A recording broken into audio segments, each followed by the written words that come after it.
L'homme est un loup pour l'homme. À travers le mythe du loup-garou, cet adage prend corps de manière très impressionnante.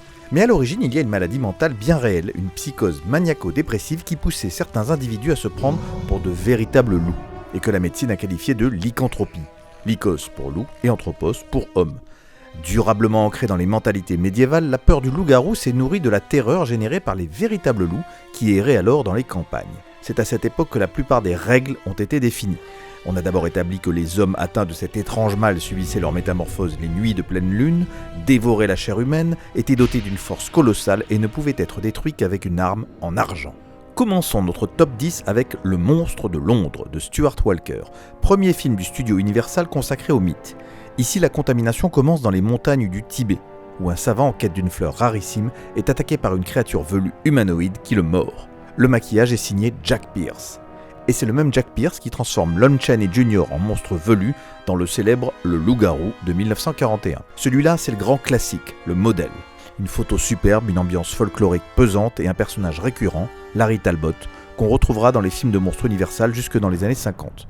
16 ans plus tard sort I Was a Teenage Werewolf, un pur film de drive-in pour adolescents où un jeune homme turbulent essaye de se faire soigner pour calmer son tempérament colérique. Mais son docteur est un savant fou qui le transforme en loup-garou.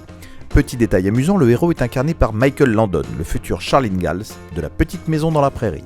Changement de continent avec La Nuit du loup-garou, produit par la célèbre compagnie britannique Hammer et réalisé par le talentueux Terence Fisher. Ici, c'est l'acteur Oliver Reed qui porte les poils et l'action se situe dans l'Espagne du XVIIIe siècle. Créé par le maquilleur Roy Ashton, le monstre évoque par moments Jean Marais dans La Belle et la Bête. Si, regardez un petit peu quand même. Bah oui. Retour aux États-Unis avec l'incontournable Hurlement de Joe Dante. Un casting extraordinaire, des références partout, de vraies séquences de terreur, beaucoup d'humour, une approche psychanalytique du mythe et des maquillages hallucinants de Rob Bottin. Sans doute les plus beaux loups-garous de l'histoire du cinéma.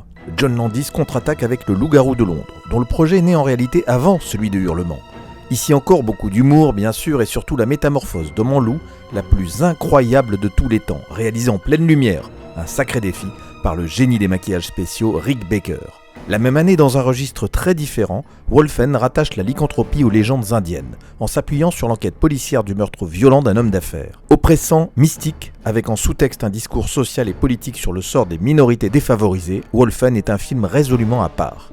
En 1984, l'Irlandais Neil Jordan, futur réalisateur d'Entretien avec un vampire, nous livre La Compagnie des loups. Une relecture poétique et surréaliste du Petit Chaperon Rouge, avec des séquences de transformation inédites concoctées par Christopher Tucker, l'homme qui créa le maquillage d'Elephant Man. Autre variante passionnante, Ginger Snaps utilise la lycanthropie comme métaphore du passage à l'âge adulte et de l'éveil à la sexualité à travers les mésaventures de deux sœurs adolescentes mal dans leur peau. Ici, la métamorphose est lente et progressive, comme dans La Mouche de Cronenberg. Un excellent exercice de style. On boucle la boucle avec Wolfman, un remake du classique Le Loup-garou, réalisé par Joe Johnston.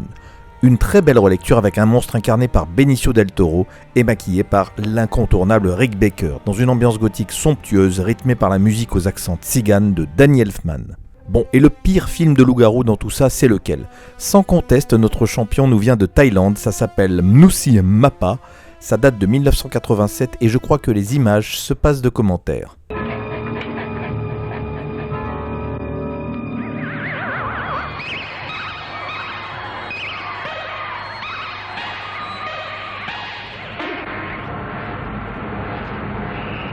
Voilà, une métamorphose au poil, si l'on peut dire.